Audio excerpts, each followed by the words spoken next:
Right here, we have a Buick GS 455 car and another Buick underneath it.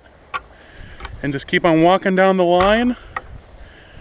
There's a Nova SS, a few Camaros and Trans Ams, Pontiac Le Manses, about a 1970 Nova SS with the engine still in the engine bay.